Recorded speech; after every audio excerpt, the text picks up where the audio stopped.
روز یه سالمه، روی در نگاهمه، حسرتش تو خوابمه.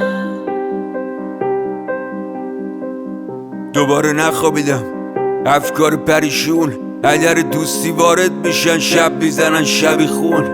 با خودم درگیر، دست به گریبون، از آینده ناامیدم، از گذشته پشیمون. ولی چه میشه کرد؟ صداهای تو سرم نمیشه قطع، دیگه چشام نمیشه تر که بریز عشق.